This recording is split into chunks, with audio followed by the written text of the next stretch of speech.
오늘 말씀 제목은 한계는 순종의 믿음으로 극복된다 라는 제목으로 말씀을 전하고자 합니다. 원래 유대인 사회, 이스라엘 사람들의 사회는 하나님과 가장 가까운 사회입니다.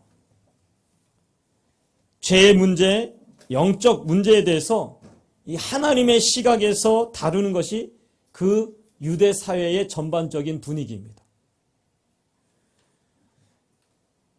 그렇기 때문에 이 유대인들은 항상 하나님께 나아가 자신들의 그 삶을 점검하고 그리고 하나님 앞에 자신들이 바로 서 있는지 그렇지 않음을 항상 살펴보았습니다.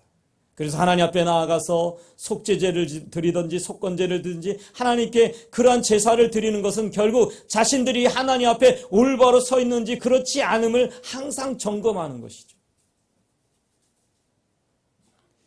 그런데 문제는 뭐냐? 이런 것이 너무 지나치다 보니까 어떻게 되냐? 율법에 매이게 되고 결국 인간의 모든 나타나는 현상들을 향하여 그들은 혹 잘못된 것들에 대해서는 결과가 잘못되어지는 것에 대해서는 하나님께서 우리가 하나님께 죄를 범하였기 때문에 하나님께서 저주를 내려셨다, 진노하셨다라고 얘기합니다. 오늘 그래서 본문의 말씀에도 보면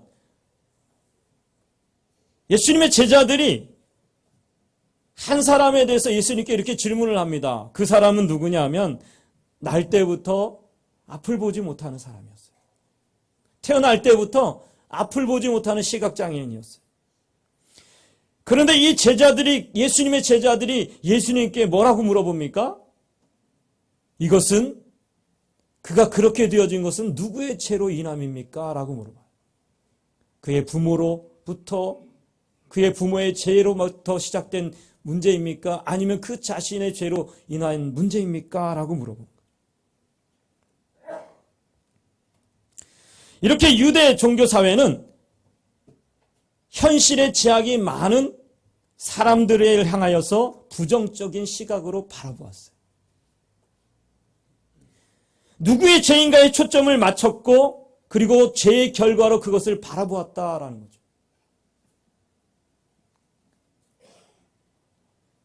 실제로 구약 성경에는 종종 죄의 결과로 인하여서 사람들이 어떤 질병을 얻게 된다라고 그렇게 말하기도 합니다.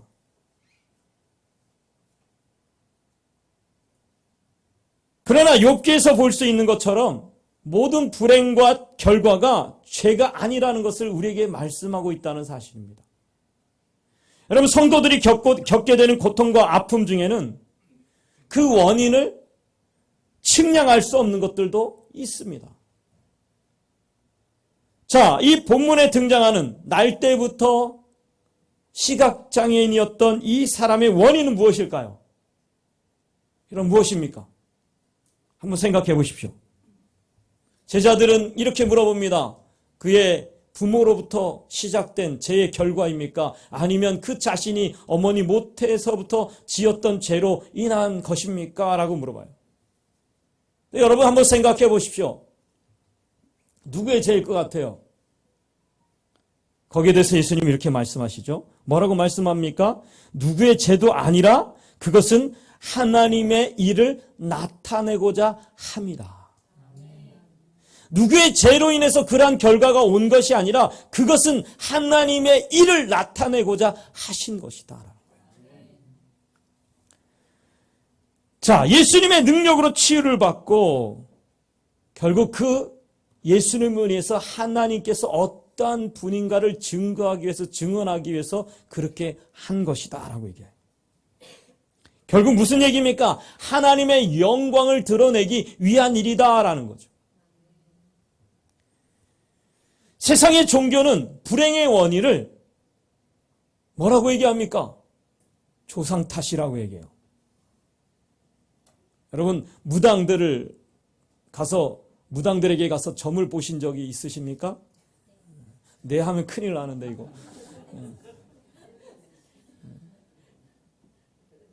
그러면 뭐라고 얘기하죠? 예, 조상이 뭔가를 잘못했기 때문에 그게 대대로 내려온 죄이기 때문에 그 조상의 죄를 털어내야 된다 그래서 구판을 벌려요. 심지어는 그게 아니면 자기 자신의 어떤 문제로 인해서 죄로 인해서 그렇게 얘기해요. 저도 돗자리 깔면 무당 좀 할 수 있을 것 같아요. 왜냐하면 무당들이 하는 얘기가 다 거기서 거기거든요. 어떤 문제가 생기면 뭐라고 얘기해. 예전에 조상이 노하셨어 뭐 이러면서 예전에 뭐 잘못했지 뭐 묘를 잘못 썼지 뭐 이러면서 얘기를 하는 거예요. 그러니까 세상의 모든 종교는요 그 원인을 조상의 탓 아니면 내 잘못으로 인한 결과라고 그렇게 얘기하는 게 세상의 종교예요. 그렇지 않습니까? 여러분 모르는 척 하지 마시고 예전에 예수 믿기 전에 그랬잖아요. 오죽하면 우리나라 속담에도 그렇게 얘기했잖아요. 잘 되면 내 탓, 못 되면 조상 탓.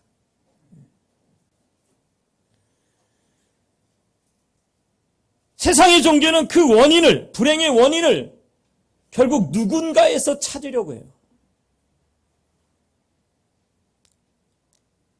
인간의 어떤 고난과 한계에 부딪히면 그 원인이 자신의 잘못, 조상의 잘못, 죄의 결과라고 말하는 것이 세상의 종교예요. 그러나 하나님의 영광을 닮은 진리는 뭐라고 얘기합니까? 우리에게 당한 모든 그 한계와 고난을 하나님께서 치유하시며 우리를 회복시켜 주신다고 말씀합니다. 여러분 세상의 종교와 기독교가 다른 것이 뭐냐? 세상은 그 죄의 결과를 조상 탓 또한 자기의 탓이라고 말하지만 우리 기독교는 예수 믿는 우리는 그것을 하나님께서 회복시키시고 치료시켜 주시고 그리고 축복으로 바꾸시는 하나님의 역사의 과정이라고 얘기한다는 거죠. 자, 그렇다면 첫째로 한계는 하나님의 영광을 나타내기 위한 신기록 수립 대상이다 라고 믿어야 돼요. 무슨 얘기인가요? 우리가 당하는 한계, 우리에게 있는 고난은 하나님께서 축복으로 바꾸어 주실 도구다라는 것을 기억하라는 거죠. 자, 태어날 때부터 앞을 보지 못한 오늘 이 사람에게 대해서 제자들은 뭐라고 얘기합니까? 그것이 그의 죄, 그의 부모의 죄로 인함입니까? 라고 죄를 고하는 거예요. 그에게 일어난 일에 대해서 무엇이 잘못되었는가, 무엇이 잘못인가를 자꾸만 지적을 해요. 앞에서 우리 찬양, 아침에 예배 전 찬양인도 할 때 그렇게 이야기하신 것처럼 남을 지적하는 것.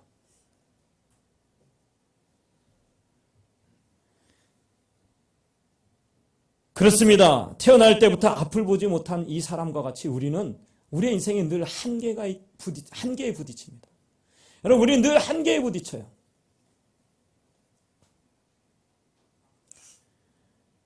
최고의 한계는 뭡니까? 우리 모두는 죽을 것이다 라는 거죠.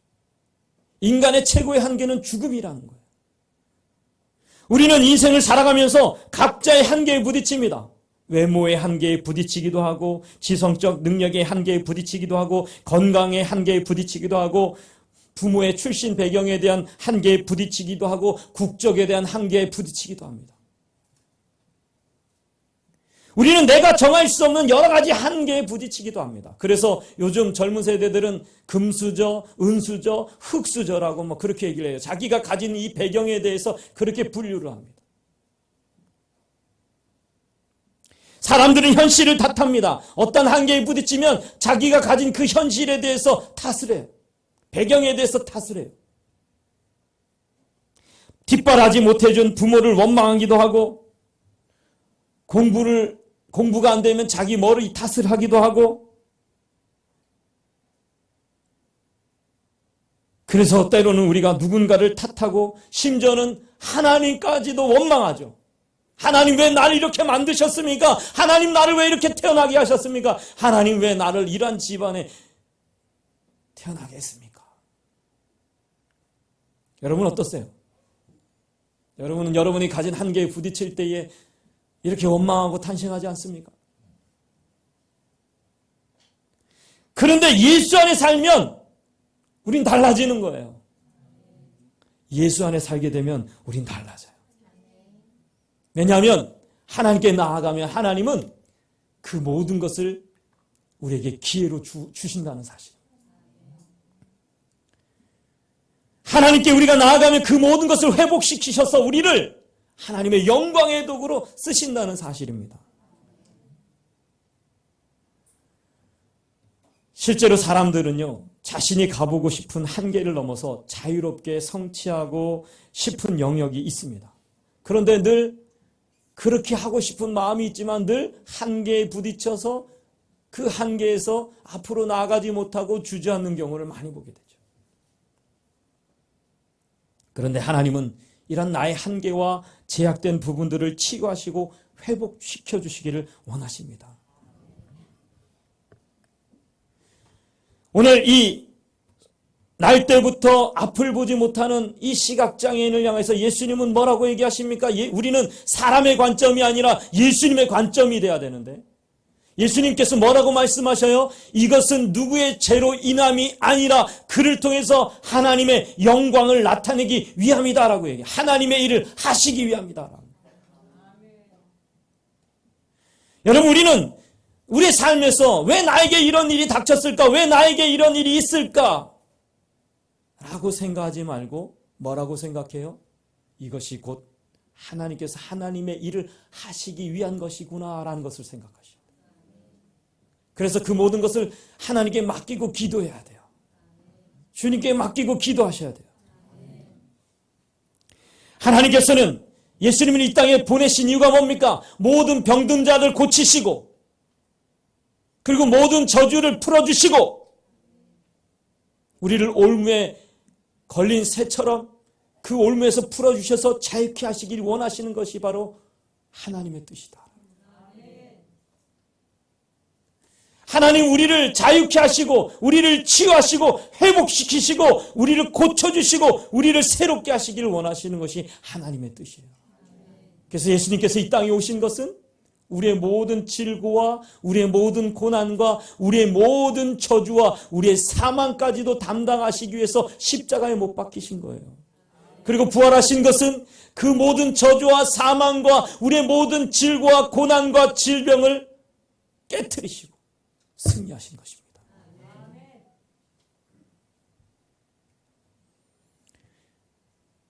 그렇기 때문에 우리는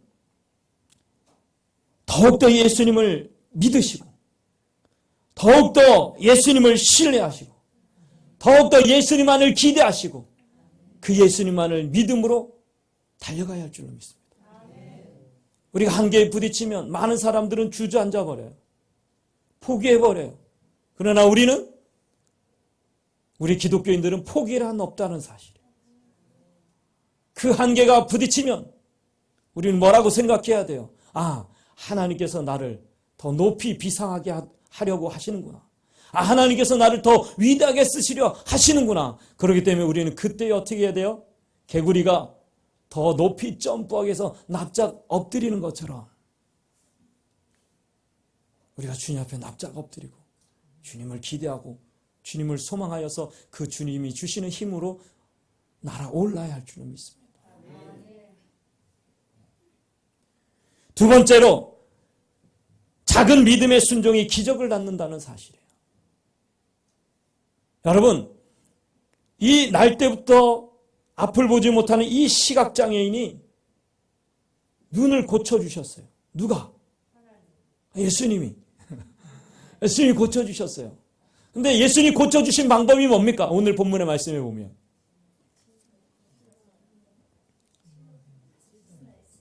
어떻게 했어요? 땅에서 진흙을 손에 잡으시고 거기에다가 침을 뱉으시고 그 다음에 그것을 그 시각장애인 눈에 붙이시고 그 다음에 뭐라고 말씀하십니까? 실로암에 가서 씻어라 그래요. 실로암 가서 씻어라. 그랬더니 어떤 일이 일어났어요? 눈이 고침받는 역사가 일어났어요. 여러분, 이 방법이 귀하지 않습니까? 예수님은 말씀만 하셔도 치료되는 분이, 치료해 주시는 분이에요. 그런데 예수님의 방법이 뭐예요? 진흙을 이겨서 거기에 침을 뱉어서 그것을 눈에 발라서 실로암 못에 가서 씻어라. 여러분, 이해가 가십니까? 예수님의 이 치료 방법이 이해가 가셔요? 이 맹인이, 이 시각장애인이 그동안 앞을 보지 못한 게 씻지 않아서 그런 거예요? 그게 아니잖아요. 현대의학으로 보면 예수님의 이 명령은 정말 어이가 없는 치유법이에요. 말도 안 되는 방법이에요. 진흙을 발라서 눈에 바르고 물에 씻으라. 그런다고 낫느냐? 라고 얘기할 수 있어요. 근데 아주 중요한 것이 있어요. 이 시각장애인이 예수님께서 그렇게 하실 때에, 그리고 실로암 못에 가서 씻으라고 할 때에 어떻습니까? 이게 무슨 방법입니까? 아예. 이게 무슨 이런다고 나으면 내가 10번도 더 했지 뭐 이러면서 따졌습니까?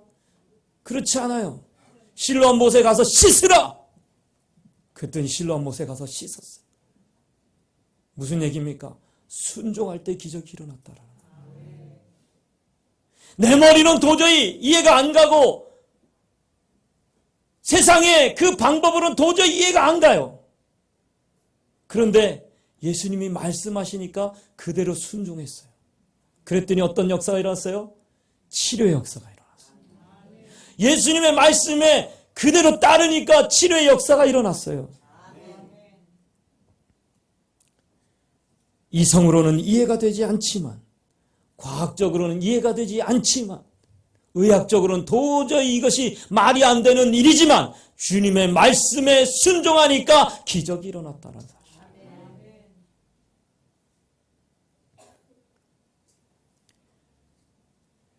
여러분, 가만히 보면요, 하나님께서 우리에게 이성적으로 이해되는 것만 순종하라고 하지 않아요. 때로는 도저히 이해할 수 없는 일인데 순종하라는 경우가 있어요. 가령 예를 들면 성경에 아브라함에게 하나님께서 독자 이삭을 주십니다. 그럼 하나님께서 그 독자 이삭을 통해서 뭐라고 약속하셔요? 내 자손을, 이 아들을 통해서 뭇별과 같이 하리라. 너는 열국의 아비가 되게 하리라. 그렇게 약속하셔요. 근데 어느 날 하나님이 나타나셔서 뭐라고 얘기해요? 그 아들을 모리아산에 가서 번제물로 바쳐라. 이해가 되지 않죠? 그 이삭을 통해서 민족을 이루겠다고 말씀하셨고, 그 이삭을 통해서 아브라함을 열국의 아비가 되게 하시겠다고 약속하셨는데 그 아들을 바치라 그래요. 우리 같은 뭐라고 그래요? 그 주님 앞에? 잠깐만요, 주님. 잠깐만요, 주님. 이건 아닌 것 같은데. 좀 다시 생각해 보세요. 주님, 제가 기회 드릴 테니까 한 40일 동안 기도할 때까지 기회 드릴 테니까 잠깐만 생각해 보세요. 이러잖아요. 1000일 동안 기도해보고, 기도해보는데 기회를 드릴 테니까 잠깐만 다시 생각해보세요. 예를 들면 그렇다는 거예요. 여러분 40일 작전 기도, 1000일 기도하는 거 얘기하는 게 아니라 혹시 그럴 수 있다라는 거예요.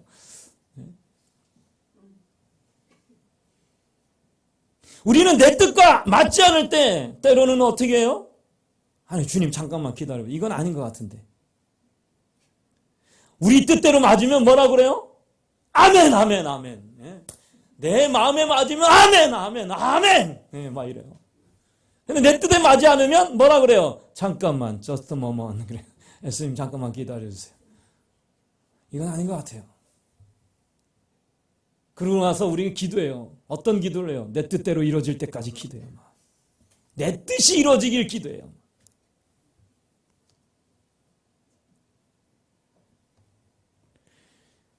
그런데 아브라함은 그 독자 이삭을 바치라고 할 때 하나님께 순종합니다. 놀라운 일이 벌어지죠. 결과적으로 우리가 알 수 있는 것처럼 하나님께서 그것은 테스트하신 거예요. 아브라함의 믿음, 아브라함의 하나님을 향한 사랑을 테스트해 본 거예요. 결과적으로 이 아브라함은 그 테스트에 통과가 되고 결국 믿음의 조상, 복의 근원이 되는 역사가 일어나죠. 나만 장군이 요단강에 가서 7번 씻으라고 했을 때 뭐라고 불평합니까? 우리나라에는 이거보다 더 깨끗하고 아름다운 강이 많은데 나더러 이 흙탕물이 흐르는 요단강에서 씻으라고 하느냐. 그럴 때 이 나아만 장군의 신하들이 뭐라고 얘기합니까? 낫괴해서 그러는데, 낫괴해서 여기까지 왔는데 순종해 봅시다. 그래서 나아만이 그 말에 순종하죠. 그러고 나서 7번 들어왔다 나왔더니 어떤 역사가 일어나요? 그 살이 여기 성경에 보면 뭐라고 얘기해요? 아기 살과 같이 깨끗하여졌더라. 어떨 때 역사가 일어났어요? 자기의 뜻대로는, 자기의 생각대로는 도저히 이해 안 되지만 순종할 때 그런 역사가 일어났다라는 거죠. 예수님께서 가나안 혼인잔치에서 물이 변하여 포도주가 되는 기적을 일으킬 때도 마찬가지입니다. 예수님의 어머니가 뭐라고 얘기해? 하인들에게 너희는 예수님이 시키는 대로 하라 그래요. 그래서 예수님께서 그 하인들에게 뭐라고 명령합니까? 그 항아리에 물을 채워라 그래요. 그 하인들이 어떻게 합니까? 아무런 불평도 없이 가면서 뭐 쓸데없는 짓을 시키고 그래. 그러면서 그런 게 아니라 시키는 대로 했어요. 그러고 나서 예수님이 하신 말씀이 뭐예요? 가득 채워놨더니 7 항아리에 물을 가득 채워놨더니 그 다음에 뭐라 그래요? 떠서 갖다 주어라 그래요. 물을 퍼다 부으라고 해서 붓고 떠다 주라고 해서 떠다 줬는데 어떤 역사가 일어나요? 물이 변하여 포도주가 되는 역사예요. 그런 역사는 어떨 때 일어났다고요? 순종함으로. 하나님의 말씀에, 주님의 말씀에 순종하니까 자신의 이성으로는, 자신의 판단은, 자신의 생각으로 도저히 이해가 되지 않아도 그 주님의 말씀에 그대로 순종했더니 기적이 일어났다라는 거예요. 이처럼 순종은 기적의 역사가 일어나는 것입니다. 그렇기 때문에 여러분 성경의 말씀을 보면 수많은 기적들이요, 우리의 경험과 이성과 자존심을 내려놓고 하나님께서 시키시는 대로 그 말씀에 순종할 때 이루어졌다는 사실이에요. 여러분 하나님께서 주시는 기적은 작은 순종에서부터 시작합니다. 순종할 때 내 인생의 제약과 한계가 벗겨지게 되는 거예요. 여러분 오늘 이 본문의 말씀에 날 때부터 소경된 자의 그 한계는요, 오늘날 우리에게 적용한다면 수많은 한계가 있어요. 꼭 그것만이 아니죠. 우리 인생에는 수많은 한계가 있어요. 지식적인 한계, 삶의 한계, 가정의 한계, 배경의 한계, 수많은 한계가 있어요.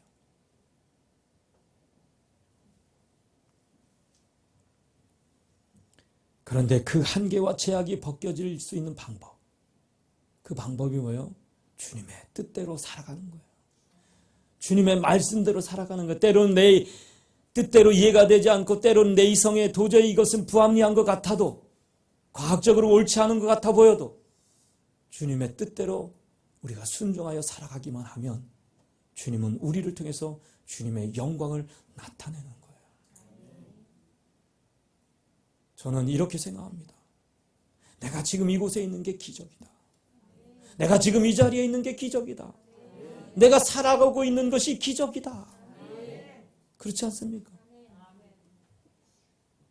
그 수많은 고난과 역경 속에서도 지금 내가 이 자리에 있는 것, 내가 지금 이 자리에 서 있는 것, 저는 우리 교회가 지금 이곳에 있는 게 기적이라고 생각해요. 가만히 10년 전만 생각해 보세요. 도저히 이룰 수 없는 일들이 이루어져 가잖아요. 그렇지 않습니까? 그게 기적이다.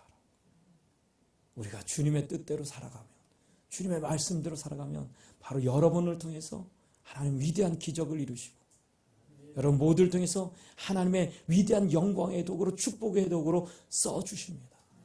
그래서 올해 우리 교회의 표어가 뭐예요? 영적 기념비를 세우자. 여러분이 있는 그곳에 하나님의 이름이 영광스럽게 되어지는 영적 기념비들, 축복의 기념비들이 세워지기를 간절히 기도합니다. 결론적으로 말씀드리면 우리에겐 많은 제약과 한계가 있습니다. 그러나 원망할 필요가 없습니다. 오늘 예수님께서 날 때부터 시각장애인인 그 사람을 치료해 주셨습니다. 예수님께서는 연약하고 부족한 사람에게 기적과 회복을 주시기 위해서 이 땅에 오셨습니다. 그러므로 우리는 원망과 불평보다 하나님께서 내 모습 이대로 나를 통해서 역사하실 것을 기대하면서 주님의 말씀에 순종하면서 살아가시기 바랍니다. 그렇다면 여러분을 통해서 하나님은 기적의 주인공으로, 축복의 주인공으로, 하나님의 영광의 도구로 여러분을 위대하게 써주실 것입니다.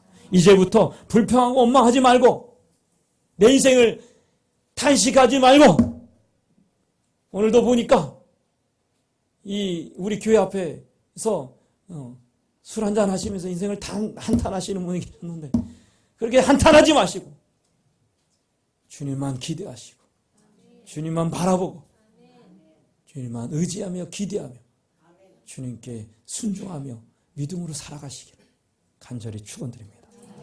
기도하시겠습니다.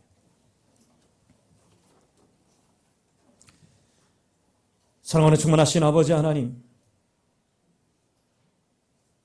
우리가 인생을 살아갈 때에 수많은 역경과 수많은 고난과 수많은 한계에 부딪혀 때로는 한숨지며 때로는 포기하며 때로는 절망하며 때로는 우리의 인생을 원망하며 탄식하며 살아갈 때가 너무나 많습니다.